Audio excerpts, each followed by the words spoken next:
99% of the people in this world want to be great. Would you agree with that? Yeah, they're called wannabes. 1% work to be great. Drop the mic on that. Just making sure that the little things are taken care of, like getting our cleats in the dirt and just playing. What we have to do is make sure that we got our cleats in the ground before the ball is snapped. I think that's the key to the game, and make sure that just get our cleats in the ground, execute calls, the urgency of communicating and getting lined up. Yeah, you got to get your cleats in the ground and you got to go play. Oh my God, we should leave it at that. Okay. We should close with that. That is the mind blower of mind blowers. Good.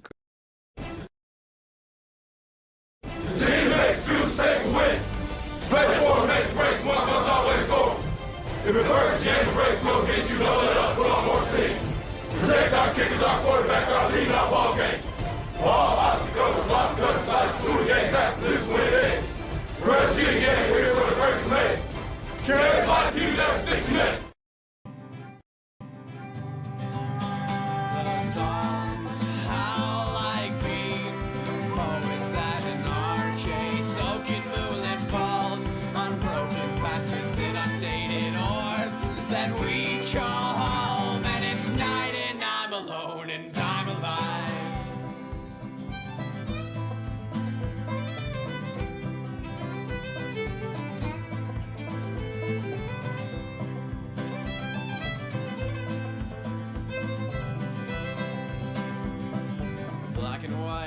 Headlights pierce, patrols, blazing arrows, burning me to the marrow.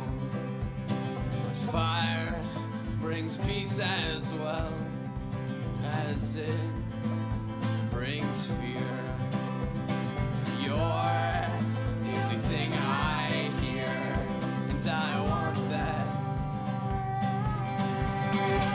The songs howl like me, poets at an arcade, soaking moonlit falls, unbroken past this inundated orb that we call home, and it's night and I'm alone and I'm alive.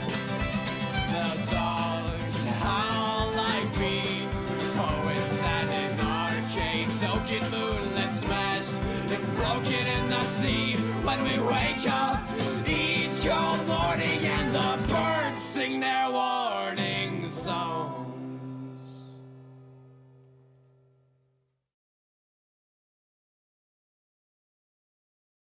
Welcome to the Talkin VAWLS Network. My name is Boogie Bentley. It feels like it's a Monday, but it's a Tuesday, but the morning show is back. Going to be a good time today. We got Eric Cain coming on here in just a second. Going to talk some Tennessee baseball. We're talking about expectations. The Vols dropped 2 out of 3 games to open up the season, and a lot of people are freaking out. A lot of people are panicking. It reminds me of people talking about Rick Barnes, and then that kind of bleeds into football season. What do you expect from Josh Heupel in year 3? You know, we're coming off an 11-win season. Do you expect 12 wins, national championships? I don't know. We're going to get into it. We're going to talk about it, guys. Smash the thumbs up, quick, free, easy, and share this thing out. Let somebody know we're live. Let's see who's hanging out in the chat. John Hill is here, as he is every time the lights come on. John Hill, I think he flipped the light switch. Rocky Top Tom is in the house. Crystal Free is here. Guys, come on in. Smash that thumbs up, and let's go. Seth the Four with a $5 super chat. Thank you, Seth. Says boom, boom, room entry fee. How goes it, folks? What's up, Seth? Thank you for the super chat. The tip in the tip jar, the entry fee. I like it. Also, Nugs with a $2 super chat. Says Vols by Fitty. Thank you guys for hanging out. Thank you for the super chats. Let's jump right into it. We got a lot to get into today. I do have some bad news, though. It was supposed to be Big Vol Daddy coming on a little bit later to talk Tennessee football. Big Ball Daddy has some health issues going on. Sent me a text this morning. I'm not going to go into the specifics or the details. I'll just say send some prayers up for Big Ball Daddy, and I'll let him tell you guys what's going on. But we'll have some fun. After Cainer drops off, maybe we'll open this thing up into a fan call-in show. I'll let you guys decide, but it's been a minute. Let's get into it. You are Locked On Vols, your daily podcast on the Tennessee Volunteers. Part of the Locked On Podcast Network, your team every day.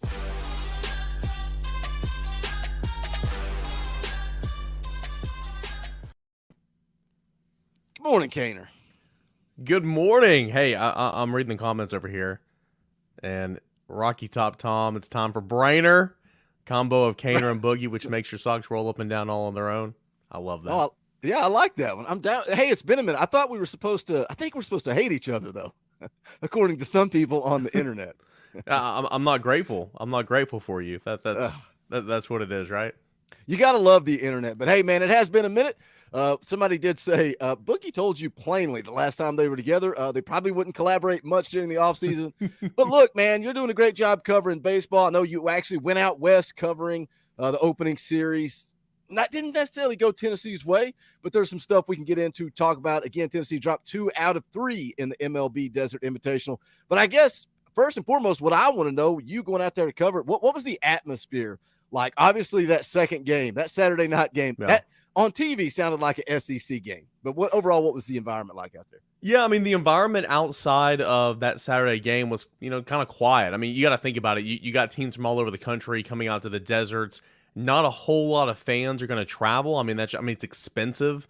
There were some good Tennessee fans who were present on Friday, on Saturday, and on Sunday. And shout out to those Tennessee fans. I spoke to some of them, and it's always a pretty good showing. But again, it's nothing like what you get at Lindsey Nelson or at another Southeastern Conference school on like an SEC weekend. It's a long trip, right? So I wouldn't say the environment was great. I mean, it was a beautiful ballpark, great weather.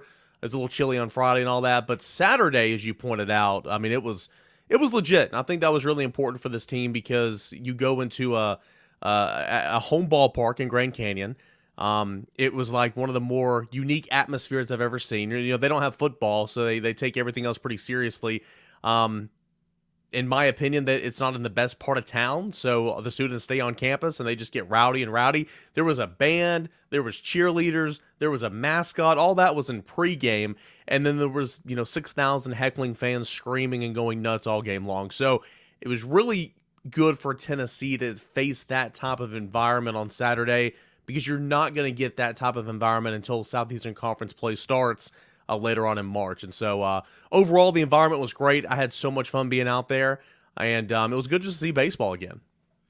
The theme of the show, like I said, when we kick things off, is kind of expectations. We're going to start with baseball. Everybody wants baseball coverage, but you and I, inside baseball doesn't pull the big-time views, but we can bleed it into other things. And, Rick Barnes, his expectations, is pretty hot topic. So I want to kind of get into that with this baseball team. But first and foremost, man, Friday night, going into the game, everybody's excited, and then the news comes out. Obviously, we knew Griffin Merritt was serving the 2-game suspension, but then Maui Ahuna, magically out of nowhere, the news comes out that the NCAA has not cleared him. I've seen that it was self-reported violations by Tennessee. Still, the timing of this, how is a guy that transferred in, last summer, how is he not cleared? And not only not cleared, but Tennessee, we don't know about it until 2 hours before first pitch. The kid's got 20, 30 family members coming out to watch him play. Then he doesn't get to participate. Any update or what exactly is going on there? Yeah, no firm update. I mean, personally, I don't think that this is going to be a thing that bleeds over too much longer. I think it's going to be resolved pretty quickly. Tennessee did self-report back in the summer that it was a minor violation. Essentially, it paid for Maui's flight for his official visit before Tennessee received his transcripts from Kansas. That's a minor violation. Now, whether that is correlated with why he's missing time right now, I mean, I can't confirm that. I don't know, but or I'm not going to say that, on a broadcast because I don't know for sure. But that is what that was. Now, Maui did have family members there, as you pointed out, and they came to watch him play, and then he was told 2 hours before first pitch that he was not going to be starting. And so that was a surprise for Tennessee, or playing. That was a surprise for Tennessee at the time. That was a surprise for Maui. And we'll see kind of what happens with this. But I do not think this is going to be something that, bleeds over long into the season. I think it's going to be resolved here in the next, I would say probably week or two. And I think Tennessee will have its star shortstop make its Tennessee debut here soon. Now, I don't know if that's this week, but I would assume it's coming up pretty quickly. Tennessee needs him in the lineup, though. It makes that lineup that much deeper. He can hit leadoff. He can hit third. He's got a major league glove at short. He is an MLB prospect, and he's going to be one of, if not your best player, in my opinion. I mean, he is number 22 at MLB Pipeline's and MLB draft prospects, and so He's legit, and so this team will not. You won't get a feel for exactly what this team is for sure until he's in there playing on a consistent basis. And I think that's going to be sooner rather than later, but Tennessee needs him out there for sure.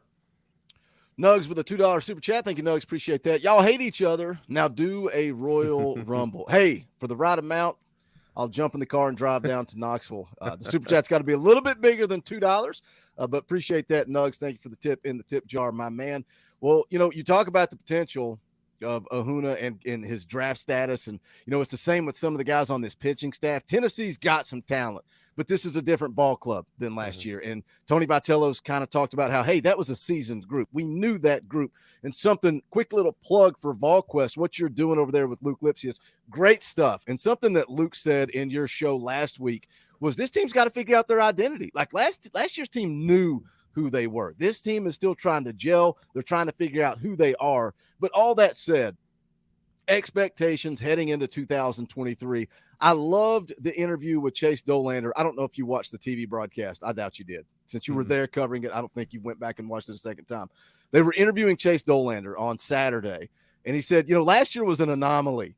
57-9 is kind of hard to do.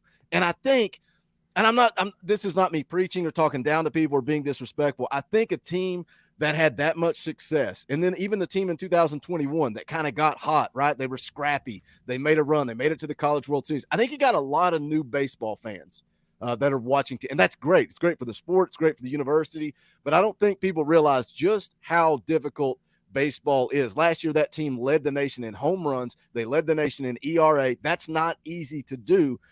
So that said, what should your expectations be, or what are your expectations of this Tony Vitello ball club going into 2023? Yeah, nicely said. I mean, my expectations for this Tennessee baseball team for Tony Vitello this year, I think they're going to be a good baseball team. I think they're going to challenge to, win the SEC. I think they're going to challenge to, be a regional, super regional team. And then we'll see how it comes together if they have enough in the lineup and everything to maybe make a push through that postseason play and hopefully back to Omaha. I think it is so difficult to make it to Omaha. I think it might be the hardest thing to do in college sports to go out there and run the table, not go undefeated, but run the table, go to Omaha, get out of that first round robin, and then win a best of a 3 series to be College World Series champs. I think that's one of the most difficult things to do because it's a marathon. There's different playing formats throughout the season and in postseason play. It's just difficult to do. But my expectation is this Tennessee team's going to be good. Now, it is not going to be 57 wins. Again, as you pointed out, as Chase pointed out on the broadcast, that is an anomaly. It's a program record for a reason. Those don't happen every single year. And this lineup, and I've written about it, and I talked a little bit about it in the in preseason as well. You look around, and there's a new guy at every position. Sure, Christian Moore's there. You got Blake Burke there. Jared Dickey's there. And Jared Dickey would have likely been an everyday starter if not for the injury last year. But those were part-time players. Those were complimentary players. And now they are the guys. And you're adding in a transfer in Maui Ahuna and Zane Denton and Griffin Merritt. And you're seeing if you can get something from Kyle Booker this year and Christian Scott. And you're trying a new rotation or a committee type at the catcher position. So it's a lot of newness for the Tennessee baseball team. They've got to kind of come into their own. They have got to form their own identity. This is a new baseball team. So this baseball team is not like last year's baseball team. I do think that it will be a good team. That's my expectation. But a 1-2 weekend out in Arizona is not gonna change what I think this baseball team can do. Now, this next portion of the schedule, it's non-conference play for the majority of it. It's going to be non-competitive. Tennessee is going to win a whole lot of games. They're staying at home. They're not hitting the road again until Columbia, Missouri in the middle of March. It's going to be important for Tennessee to get those reps, start those freshmen a little bit, get their toes wet, kind of figure out their roles a little bit, find out who they are as a team before SEC play begins. But expectations, I think this team will be good. It just won't be as dominant as last year's team, but so few teams ever are that dominant. Again, that's an anomaly. Got 83 people watching live. Appreciate you guys hanging out for this morning stream. We're going to jump in and talk a little bit more about the MLB Desert Invitational coming up here in just a second. Got some super chats to jump into.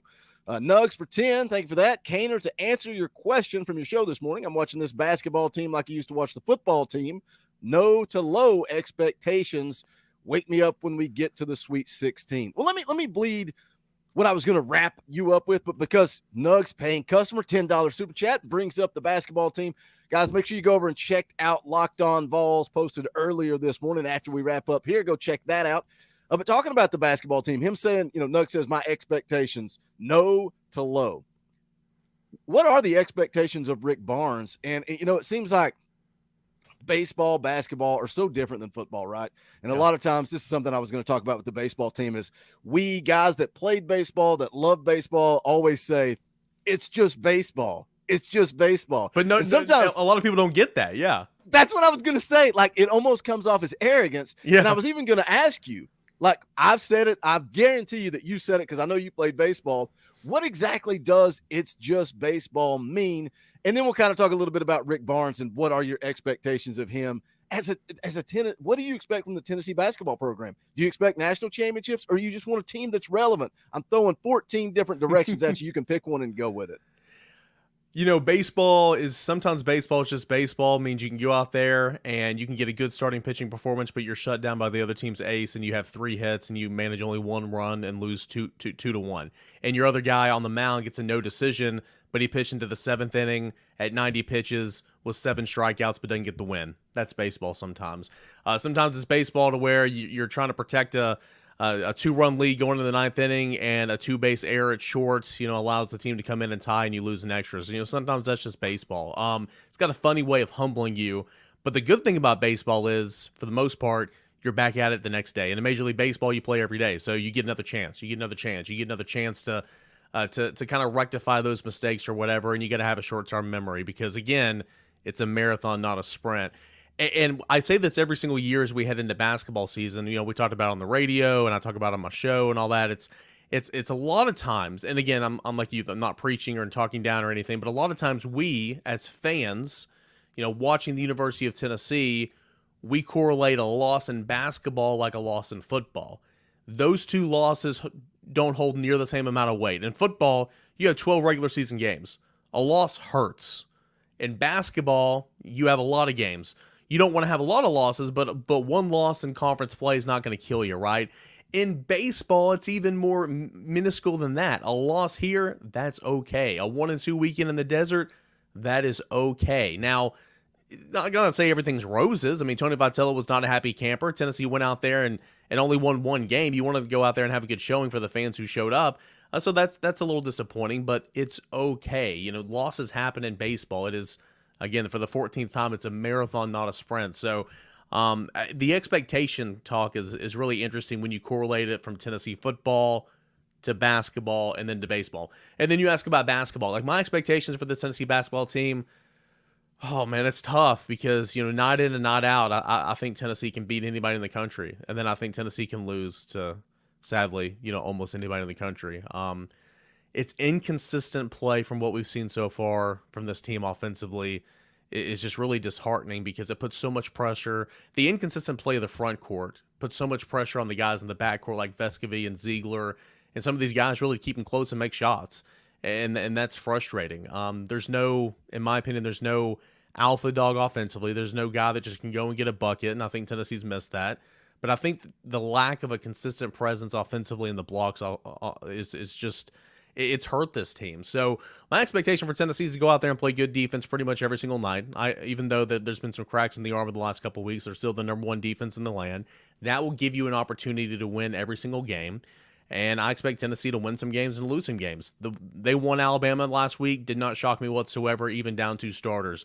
Going to Rupp and falling, unfortunately, did not shock me. So I expect Tennessee to go into the tournament and make some noise and have an opportunity to win some games. But, I think for a team that's been to 1 Elite 8, for a program that's never been to a Final Four, the expectations can't be Final Four or fire Rick Barnes. In my opinion, they just can't be that because your program has never, ever been there consistently.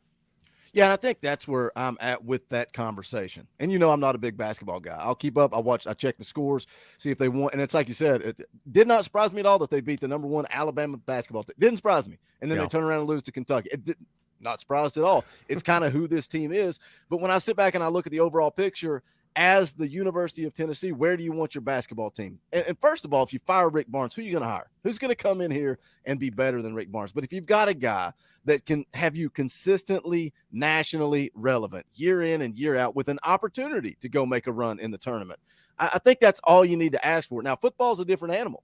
Football, I want SEC championships. I love the quote from Rodney Garner. Nobody came here. I didn't come here, he said, to win 7 games. We came here to win SEC championships and national championships.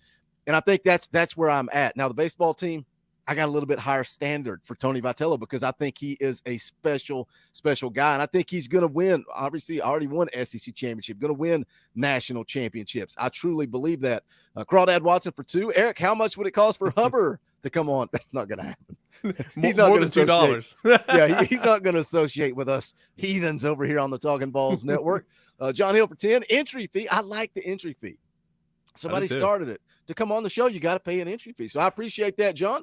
Boogie and Kaner, best way to start the morning. Let's go Big Orange. Well, I appreciate that, John. Glad you guys enjoyed the crossover. And I said, let's do it. Let's talk a little bit of baseball. And let's do just that. Let's jump into it. We've kind of talked about expectations, and it's just baseball. And that's exactly what it was in the Desert Invitational. Tennessee drops 2 out of 3.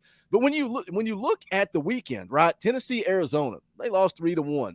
That game is a 1-run game with 2 outs in the bottom of the 8th. Tennessee had every opportunity. And don't get it twisted. That Arizona team, that's a good baseball team. GCU is a good baseball team. And in that one, Cal Stark hits the 2-run home run top of the 4th. Balls take the lead 2-1. Christian Moore, 2-out RBI single top 5. Balls 3-1. I thought really they had an opportunity. Top of the 5th, bases loaded. And Cal Stark, again, another good at bat. Really fought some pitches off, went deep in the count. But grounds out and leaves 3 stranded. And then just simple mistakes. Tony Vitello talked about it, stuff that you can clean up. And again, maybe it's because we're talking about a new team. We're talking about young guys, base running mistakes, a couple of errors in the field late. But Eric, really, Tennessee had a chance to go out there and win all 3 of these games. But you come away 1-2. And again, it's just baseball, right? Yeah. On Friday and Saturday, I think I totaled it up. I put it in one of my stories this weekend. So if I'm misquoting myself, apologies to myself. I think Tennessee was like 4 for 18, or no, with runners on base. Yeah, 4 for 18 with runners on base or something like that on Friday and Saturday. They left a ton of guys on. They really did. And I mean, on Friday night you just have or Saturday night, excuse me, you have Austin Jaslove, who's a local kid, who's a pretty good defensive shortstop. Stepping up for Tennessee in the absence of Ahuna. And just trying to make a play, right? And is rounding or is going to first, and the throw is high, and the ball pops away, and he turns and tries to go to second, but that wall right there is only like 8 feet away, and so that was a dumb decision. He was trying to make a play. It is what it is. It's a dumb play, but he was playing hard. And then later in that game, when Zane Denton's trying to go to first to third with 2 outs, your team down by a run, or 2 runs or whatever. It's like, what are you doing, man? I mean, you're a veteran too, and that's kind of what Tony said after the game. He's like, I have no answer for what that was. He was trying to make a play. He's a veteran. He knows better. It's just unfortunate like that. Tennessee was not good with the hit and run this weekend. A couple of times you had base runners thrown out. And then the errors. When the margin for error is so thin defensively, you can't make errors. You can't play sloppy defense. You can't have bad throws. You can't award base runners a chance to get on. And then, of course, it goes back to leaving guys on base. So, again, sometimes that's just baseball, and it's unfortunate. And when you're playing good teams like Arizona, who has an offense that's good enough to, be regional and super regional bound, and then Grand Canyon, who it's a very underrated offense.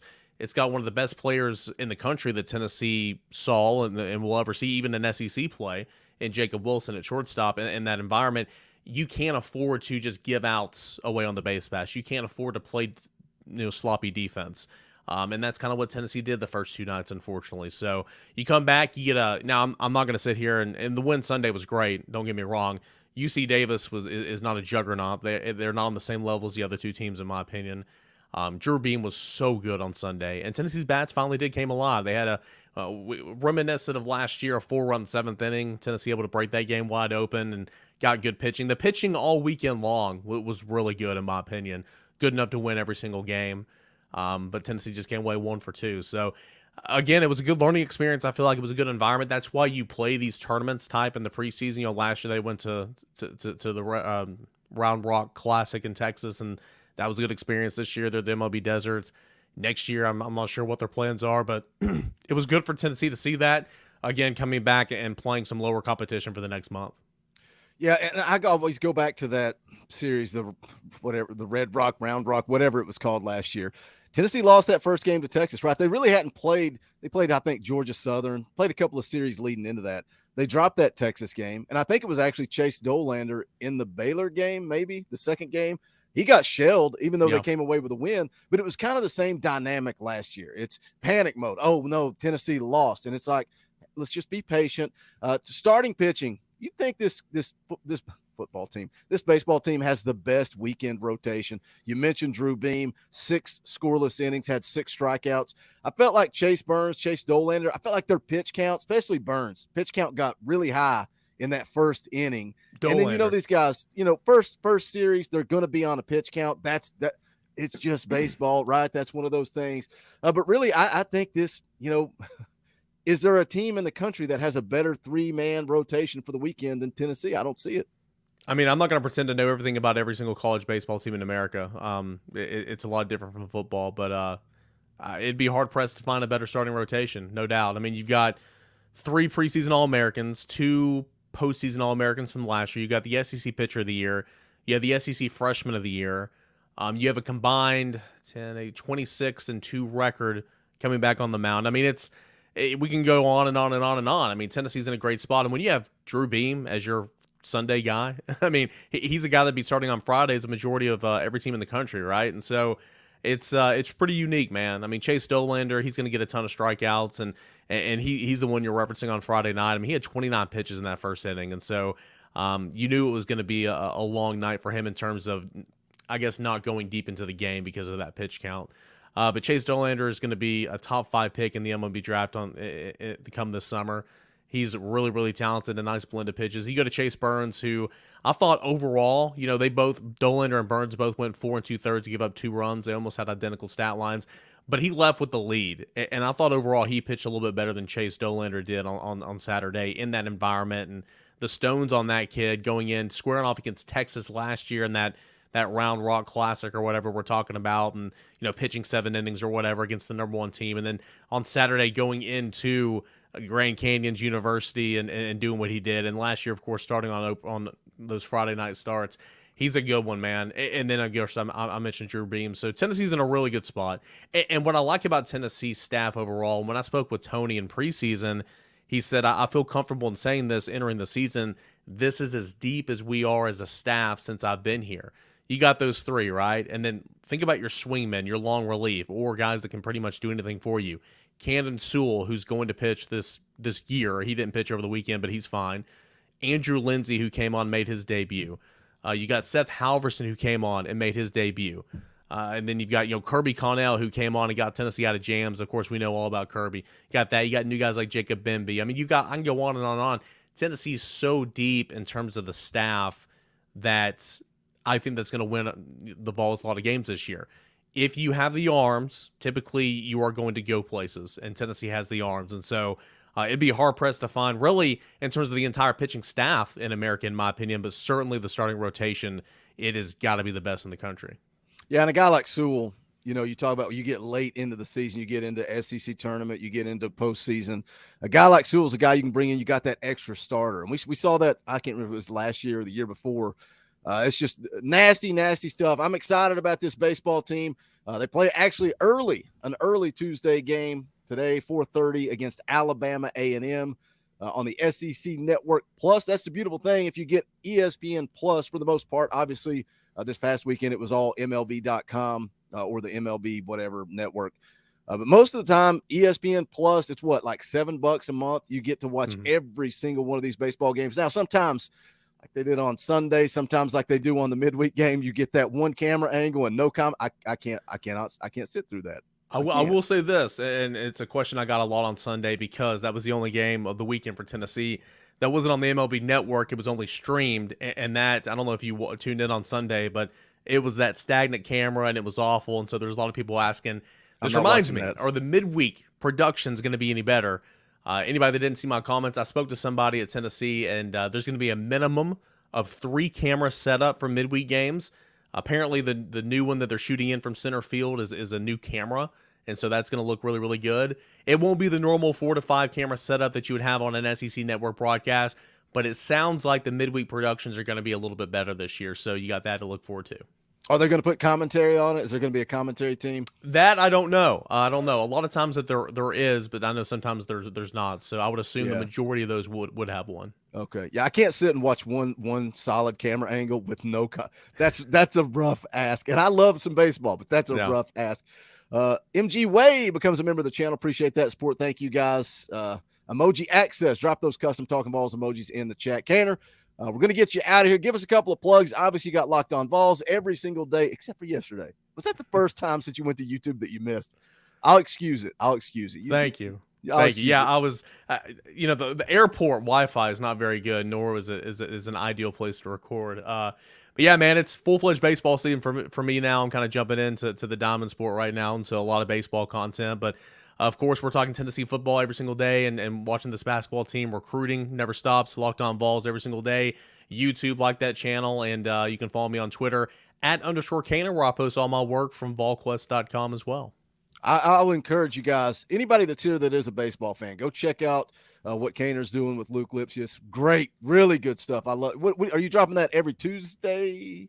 Yeah, the plan is every Thursday to kind of get us ready for the weekend. Me and former Tennessee first baseman Luke Lipsius, who has been really cool to agree to do that with me. So appreciate those plugs. And yeah, the porch is what we're calling it. I got to give up Brent Hubb some praise. He came up with that name, the porch. So we're loving it. We're just getting rolling, and we'll have a new episode on Thursday. Awesome, man. Well, as always, appreciate you coming on, guys. Go check out what Caner's doing. We'll catch up soon, buddy. Hey, thanks, brother. See you. Later, man. All right. And then it was me and you. Again, anybody coming in late, just want to remind you guys, Big Vol Daddy was supposed to be coming on talking about some Tennessee football expectations for 2023. That's kind of the theme of the live stream. So now I'm going to leave it up to you, the chat. We can go one of two directions. I can talk about Tennessee expectations. I've also got a spring preview from on3.com JD Piquel put out. If you want, we can pull up that video. I've not even watched it yet. I just saw it posted. If you guys want to go through that, we can do that. We can turn this thing into a fan call-in show. And you guys, the members of the channel, can come on and talk about expectations. So you guys put it in the chat what you guys want to do. We'll make a decision and move forward. As always, if you haven't hit that thumbs up, do me a favor, smash that thumbs up. Smash that like button just below the video. Quick, free, easy. It helps the channel and what we're trying to do around here. Also, go check out the merchandise.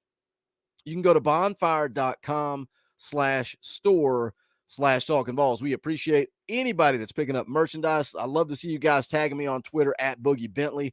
When you pick up the Talkin Balls merch, beat Bama, beat Florida, beat Georgia. Get those, get them early, or let somebody know that we're Kentucky's daddy. But we also got these TBA Jam. This is one of my favorite designs we've ever done.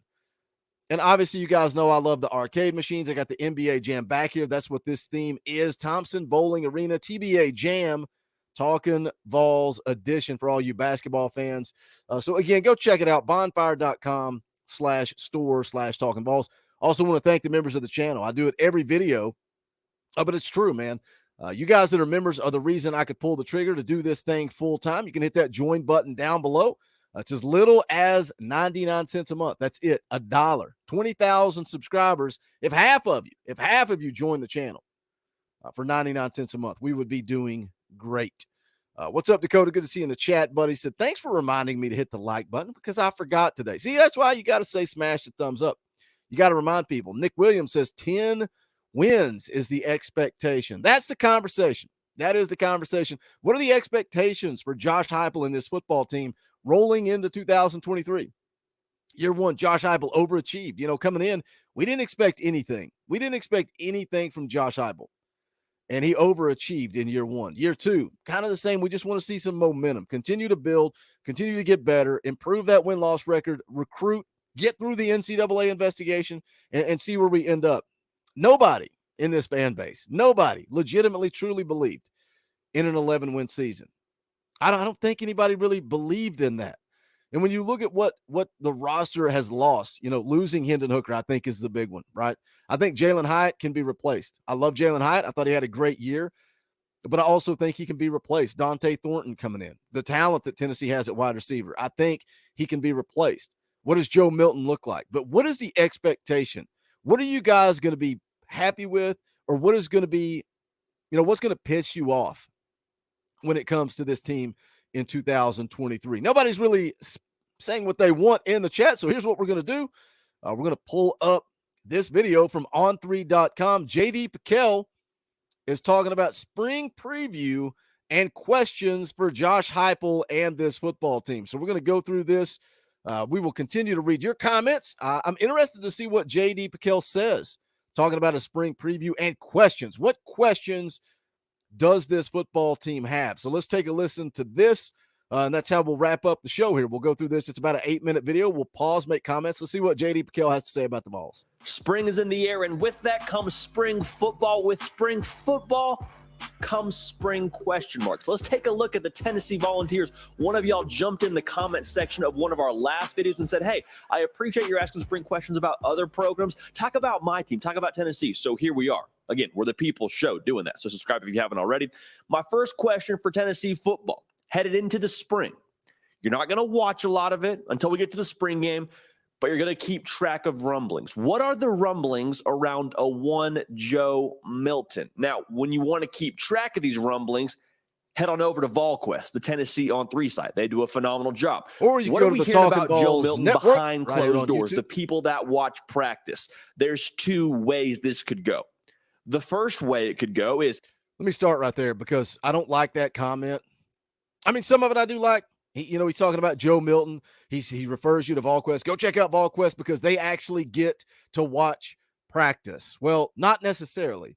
They get to watch routes on air. They get to watch some things, but they don't get to watch a full practice. They're not sitting down and watching 11 on 11. They don't get access to that.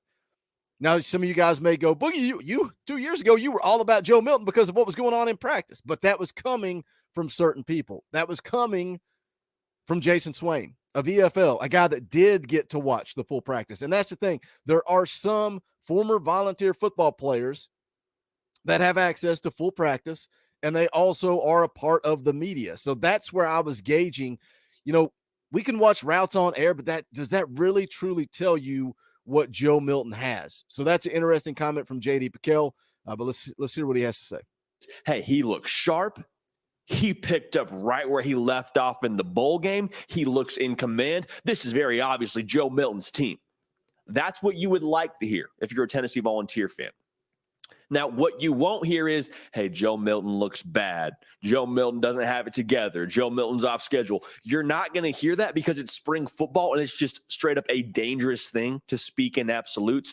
What I would say you don't want to hear if you're a Tennessee Vol fan and we're reading between the lines is, hey, Nico is really pushing Joe Milton. Hey, Nico is really going back and forth with Joe Milton. We kind of have not a quarterback battle, but you're seeing number 8 kind of start to turn some heads, and Joe Milton is sort of fading into the background. Now, this is probably something that is inevitable in that you'll hear good things about Nico Iamaleava because he's a freaking dude, special talent, but you don't want to hear that he's pushing Joe Milton. And this is nothing to say about Nico. Like, Nico is the future in Knoxville. Don't get it twisted. But the reason why you don't want to hear this is because Joe Milton has been playing football for the better part of the last 5-6 years, been in this system for the last 2 years. Nico got on campus during bowl practice. So if Nico is pushing Joe Milton, we might have some cause for concern. And the reason why. Oh my gosh, that sounds so familiar. JD Piquel. I'm not talking about spring. He's talking about spring. I'm talking about fall. When we get into fall, if we're all asking for Nico, if people are chanting Nico, that means we are in trouble. We are not where we want to be. We do not want to see Joe Milton get benched for Nico. And JD Piquel spot on right there saying, Nico's the future. We all know that, right? We know that Nico's the future of this football program. That doesn't mean that we need to see him as a true freshman. I think there will probably be some media members out there that are doing exactly what JD Piquel says that they shouldn't. I think they will be pushing the narrative that Nico is really pushing Joe Milton, that he's competing with Joe Milton. I think you're going to see that because Nico pulls views. Anybody, all you guys, clearly you like YouTube. You're here watching the Talkin VAWLS Network live on YouTube. Nico pulls views. Nico is the sexy name. You could put out high school highlights. You could put out Whatever you want with Nico. Him going through his first practice, that pulled views, that generated articles, that generates clicks. Nico's the hot topic. So I 100% expect somebody in the media to be pushing the narrative that Nico is pushing Joe Milton. So stay tuned for that. I fully expect it. Let's hear more from JD Piquel. Spring questions, spring preview. Guys, we're right around the corner. We are right around the corner from spring camp. We got a bunch of content coming your way. Tomorrow night, going to be live with Spire Sports Group. I hope you guys will come tune into that because that should be fun. I think I'm coming at it from a fan's perspective, asking the hard-hitting questions. You guys know how to hit the comments and ask your questions. Should be a good time learning about NIL, promoting Spire Sports Group, because that's the future of recruiting. Then going into March, the first Wednesday in March, myself and Coach Jay going to be doing another live film breakdown, Carnell Tate versus Nathan Laycock. That should be a fun one. You guys asked for it. The Nico versus Arch live stream, a lot of fun. The second Wednesday, we're going to be doing a spring preview talking about the offense. I'll see who we can get on. Myself, Coach Jay, waiting to hear back from Dauber, waiting to hear back from JP. I want to have a panel of 4 people talking about the offense. The third Wednesday in March, we're going to do the same thing, spring preview, talking about the defense. After that, it's go time. Practice starts the next Monday. It's here, guys. We're right around the corner from spring practice. Seems like the Orange Bowl just ended. And now it's time to dive right back in and start talking about football. We never stopped. Probably got a recruiting video coming later today. Big time target in the class of 24. Dakota says, I can't find this dude on YouTube. It's the On3 YouTube channel. Just On3. He's basically their version of Josh Pate. I like JD Piquel. He's pretty good. Let's hear more. Talking about Nico versus Joe Milton. Why this is important is because Tennessee, that was their calling card. That will be their calling card going into 2023. The offense puts up points, man. Best offense in the country last year, if you ask me. Josh Heupel's going to scheme it up, man. He's best in the country in terms of drawing up the X's and the O's. Can Joe Milton execute at the level we saw in the Orange Bowl? That is going to be a key variable for them getting to where they expect to go in 2023. And they Rocky Top Tom with a $5 super chat. Appreciate that, Rocky Top Tom. Oh, you guys being very generous this morning. We got less than 100 people watching live. You guys being very generous with the super chats. That makes me want to do more morning streams for you guys. Do you guys want more morning streams? I was having a conversation with my wife this week because I knew Eric was going to come on the show. Hoping Big Ball Daddy was going to be able to come on, and prayers going up for Big Ball Daddy, dealing with some health issues. Hopefully he recovers. He says he's going to send me a text, let me know what's going on. I want to get Big Ball Daddy on in the morning. I like to have a wingman, some different people to come on here and talk. And if we do a morning show, it would be more of just a general sports show. We could talk some baseball for 20 minutes. We could talk some basketball for 10, 15 minutes. We could talk spring practice and spring previews. We got to grow this morning show. There's more people available to watch at night, but if you guys are generous like you have been today, and a lot of people will catch this replay, so that's cool too.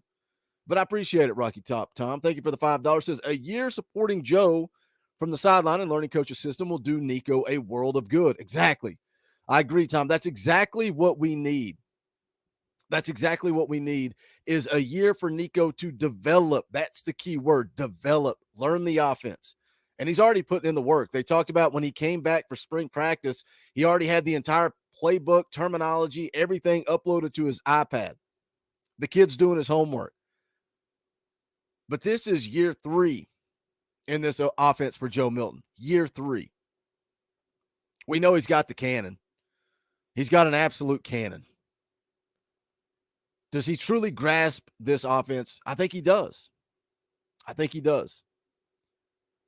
Rocky Top Tom, for the super chat. Appreciate that. You guys in the chat apparently want to see more morning streams. Justin says, I will watch them all, Boogie. Dylan Plowman, lives in general, I plan my life around them. Live streams are way more fun because I get to interact with you all, and that's the fun part of YouTube. But videos are what build a YouTube channel. That's what took us from like 3,000 subscribers to 20,000. You have to put in those daily videos to build. But yeah, Dylan, definitely the lives are a whole lot more fun. David Franklin, I'll listen to y'all talk recruiting morning, day, or night. Yeah, we would blend that in as well. we would blend that in as well if we did a weekly morning show and I'm talking off season, because holy cow, David Franklin gifted 10 Talkin VAWLS network memberships. Thank you, David. Very generous. Appreciate that, man. I hate that I can't see that on StreamYard, but I saw it out of the corner of my eye here on YouTube. Thank you, David. Very, very generous. During the football season, we're going to do two morning shows a week, probably Monday and Friday. Coach Jay is going to jump on with me on Friday. Probably going to have to find a co-host for Mondays because I think Gabe is off in the desert trying to find himself. That's what I think. I think he's out there trying to find himself. $5 from Chris Brown. Thank you, Chris. Boogie, keep it up. And yes, I like to catch the morning shows when I can. A lot of you guys dig them. I think a lot of you guys, maybe some of you work desk jobs and you're sitting at work and you got Boogie in your earphones. So we'll see. We'll see. And right now I'm not committing to a schedule of doing it every week, but I do want to try to do more. I want to try to do more, particularly once we get into spring. We'll see what we can do. But I think it's a good way to cover baseball as well. I think it's a good way to cover baseball. Nobody's tuning in for an hour baseball show. Nobody. All right, let's hear more from JD Piquel. Thank you again for the $5 super chat. Very generous, Rocky Top Tom, Chris Brown as well. Appreciate the tips, guys. Let's hear more. They have earned the right to have high expectations. I got some more thoughts on this, but if you have not yet subscribed to the On3 YouTube channel, man, we'd love to have you all part of this operation. We go live twice a week. Hit the bell notification to make sure that you know when we go live. Also, go ahead and like this video, jump in the comments section, all that in a bag of chips. Follow me on the socials as well, at JD Piquel on Twitter and on Instagram. The DMs stay wide open like Squirrel White. Now, that's the second question I have. What is the role that one Squirrel White is taking on during the spring? Had a phenomenal bowl game, 9 catches, 108 yards, 1 touchdown. But why are we asking this? Is because of the production left behind by Jalin Hyatt. And Jalin Hyatt is playing the position, or rather played the position that Squirrel White is going to play in the spring and in 2023. And he left behind a ton of production, 67 catches, 1,200 plus yards, 15 touchdowns. Like Jalin Hyatt was the straw that stirred the drink at many points for this team. Okay, so Squirrel White, he's got really high expectations. Is he trending with those expectations? Is he going to be able to maybe not completely fill the shoes, but at least fit comfortably into the role that is asked of him? They've got. Is anybody in the chat, any one person in the chat concerned about Jalin Hyatt being gone to the NFL? What's up, Matthew Poole? Good to see you in the chat, buddy. What's up, Nelson? Good to see you in the chat as well, my friend. Is anybody worried that Jalin Hyatt's off to the NFL? Like, I hope Jalin goes and makes millions of dollars, has a great career. Love what the kid did at Tennessee. Absolutely the Alabama killer. Destroyed Alabama single-handedly. What a freaking, that is a game. His performance against Alabama is something we will talk about for years to come. But is anybody really concerned that Jalin Hyatt's not going to be a part of this football team? Because, we call Josh Heupel the quarterback whisperer, right? We talk about quarterback play. Talk about what he gets from quarterbacks. You could almost call him the wide receiver whisperer. Look what he did with Cedric Tillman. And I know it's the same old song and dance. It's the same conversation we've had a million times. Cedric Tillman, 8 catches in 3 years, then becomes a 1,000-yard receiver. We see him this past year go down early, get banged up, and then David Franklin hits the nail on the head. Next man up. Who's going to fill in? Who's going to produce? Cedric Tillman's banged up. Oh, well, here comes Jalin Hyatt. Biletnikoff Award winner. And this name right here from Patrick, Dante Thornton. Could he possibly win the Biletnikoff? Maybe this is going to be a horrible take. This could be a horrible take when it's all said and done in 2023. But the second I started covering Dante Thornton entering the portal, and then he commits to Tennessee, I've said all along I think he plays on the outside. I swear I think he plays on the outside. I know he played the slot at Oregon. I know he did. but he's got the size, he's got the frame to play on the outside in this offense.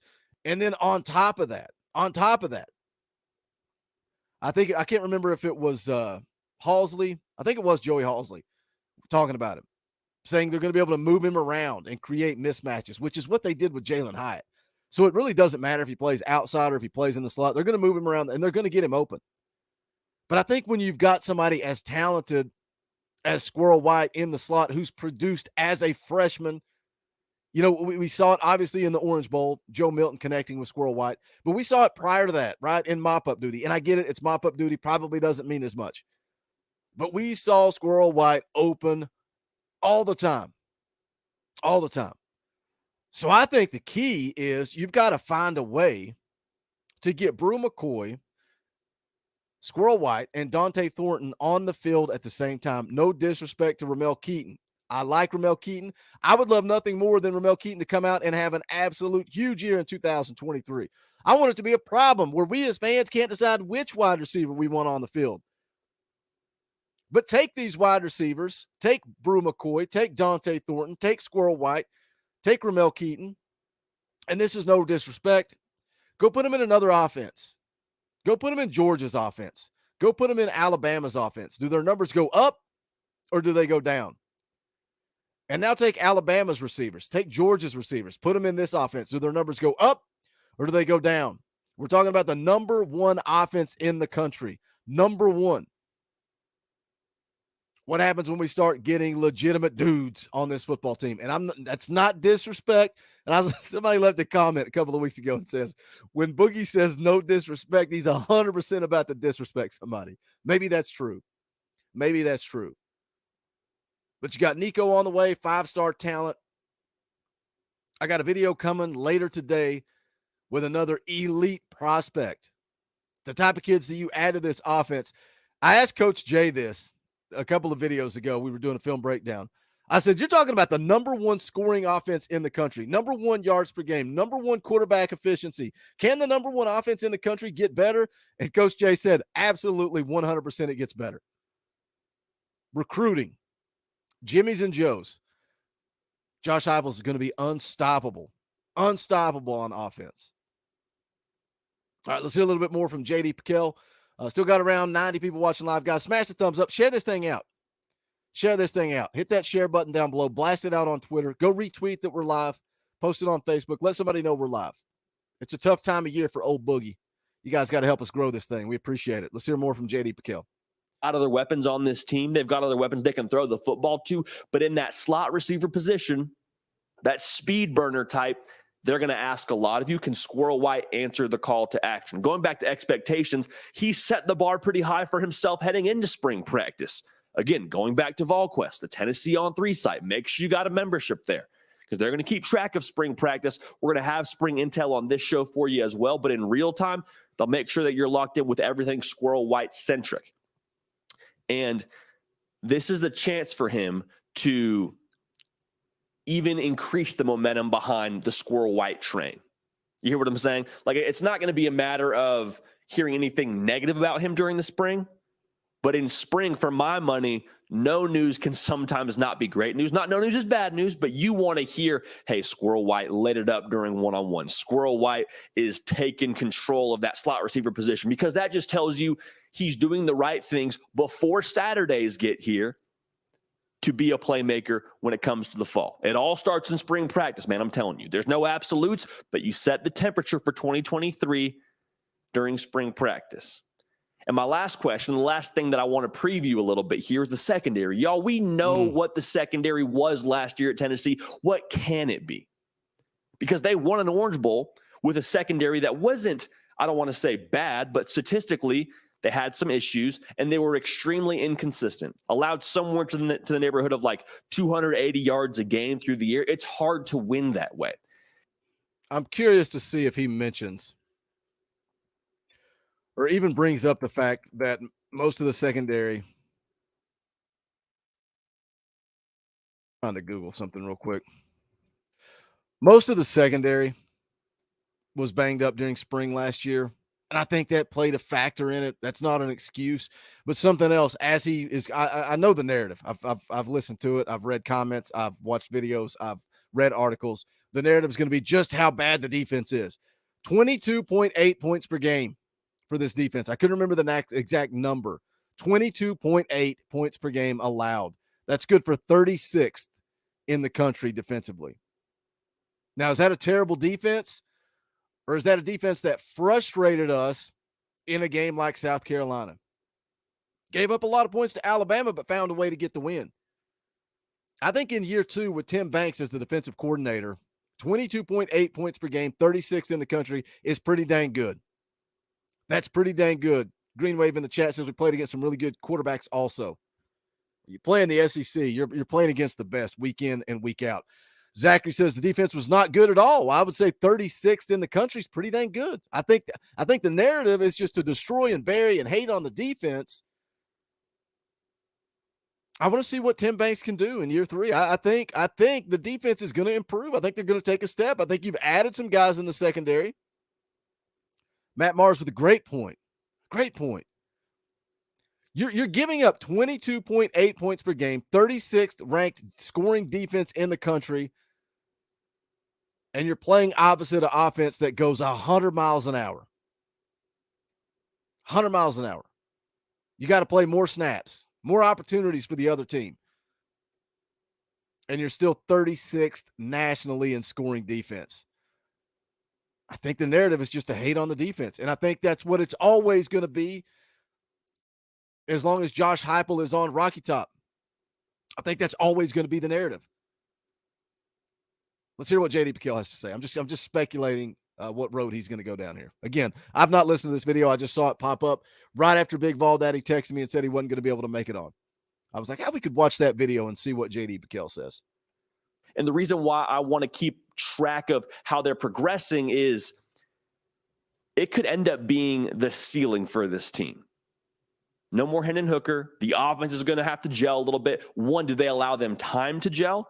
2, when they allow them time to gel, can they keep from being that Achilles heel that they were at times last year? The offense is going to score a lot of points, meaning the opposing offense is going to be on the field a lot, and the opposing offense likely is going to be throwing the football to try and keep pace. So don't get caught up in the stats too much, but when it comes to spring football, what I want us to all key on is, hey, the defense won a couple of these practices. That's kind of the verbiage you're going to hear.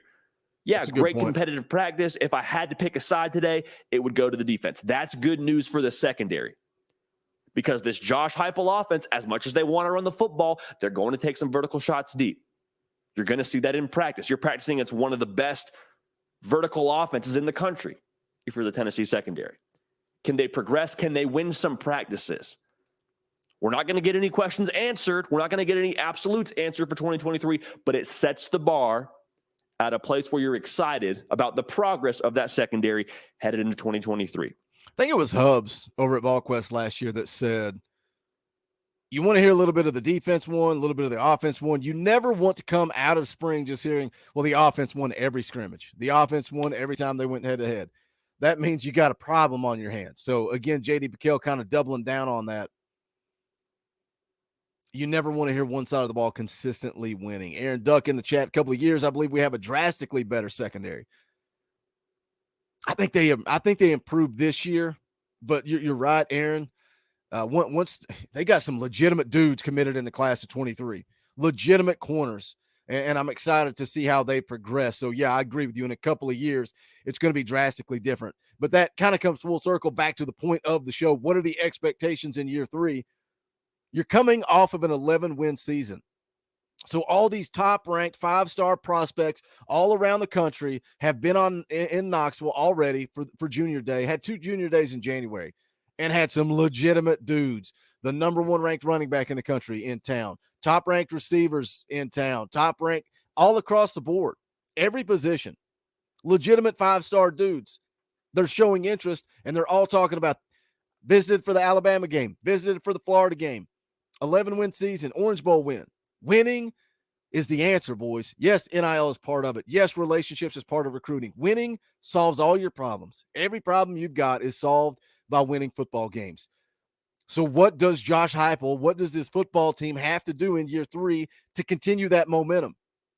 You go out and lay an egg and win 7 games, it's deflated. This fan base is going to be up in arms. They're going to have their torches and their pitchforks out, and they're going to be calling for Josh Heupel's head if he goes out and wins 7 games in year 3. What's the line? What's the line? If they win 8 games, some of these people that love Josh Heupel are going to be calling for him to be fired. What if they win 9 games? Is that good enough? 10 games? What's the number to continue? Because the momentum, Tennessee football has been on an upward trajectory since Josh Heupel took over. How many wins, when you look at the schedule for 2023, how many wins does it take to keep that upward momentum? It doesn't have to be another 11-win season. It doesn't have to be a 12-win season. But what's the magic number to keep that momentum, close out a solid recruiting class for the class of 2024 and continue the momentum in the class of 25? Because we can talk about what was just put in the chat there, that I think the secondary is going to be drastically better in 2 years. It's 2023. If things start to fall apart, the transfer portal's wide open. And just as much as it helps, a guy like Josh Heupel come in and rebuild this program way faster than we expected, it can also derail this thing faster than we expected. Matt says, win the ones we should and compete with Georgia and Alabama. Crystal says 10. David says double digits, and we're golden less, and the nuts will call for heads. 100%. Look at Rick Barnes. And I know I said it when Cainer was on here. There's a big difference between basketball and football and where my expectations are. Let's hear a little bit more from JD Piquel. Man, spring is right around the corner. I'm excited. So, Joe Milton, what are the rumblings? What are the phrases thrown out about him during spring practice? He's taken control. He's taken command. I want to hear that about Joe Milton to excite me for 2023. Talking about Squirrel White, a lot of production left behind by Jalen Hyatt. Can he step into that role and keep quota with what they need from him when it comes to the fall? In the secondary, it doesn't need to be they're a 180 from what they were last year. Totally different unit. Totally just change of mentality. That's great. I mean, we'd be happy to hear that, obviously. But just hearing, the defense won some practices. The defense went toe-to-toe in one-on-one drills when it came to receivers versus DBs. That's the kind of things that will be encouraging a positive trend as we get into the fall. But keep it locked right here. Make sure you're... Pretty good points there from JD Piquel. That was good. I actually enjoyed that. I wasn't sure what I was going to get out of that video, but I typically like what he does. I like Josh Pate. I like JD Piquel as well. So I thought that would be a fun little video to bring to you guys as we are right around the corner. We're right around the corner from spring practice. I'm excited. Told you guys earlier, tons of content coming your way. Going to be live with Spire Sports Group tomorrow. First 3 Wednesdays in March. We're going to have the Wednesday night show, 7 p.m. Eastern time. We're going to be doing a Nathan Laycock versus Carnell Tate live stream. We're going to be breaking down the offense for spring practice and breaking down the defense for spring practice. All coming your way at the beginning of March. So, and then as always, every single Sunday night right here playing NCAA football. You guys want to come hang out, talk about Vol baseball. You want to talk about recruiting. You want to talk about whatever. You want to talk about your favorite hamburger joint. That's what we usually talk about is food and TV shows. It is what it is. Shout out to Dakota for putting the link there for you guys can join the channel. If you don't have a Power T beside your name, what are you doing with your life? And what are you doing to my life? I got to be able to pay my bills, and you members give me the opportunity to do that. Hit that join button down below. It's as little as 99 cents a month. That's it. $1. Just $1. You can hit that join button and become a member of the channel. Also, go check out the merchandise.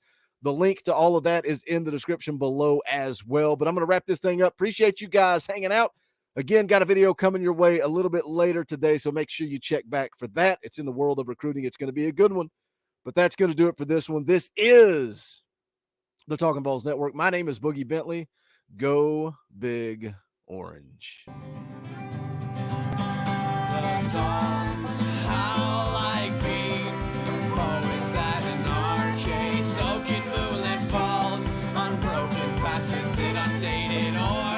That we charge.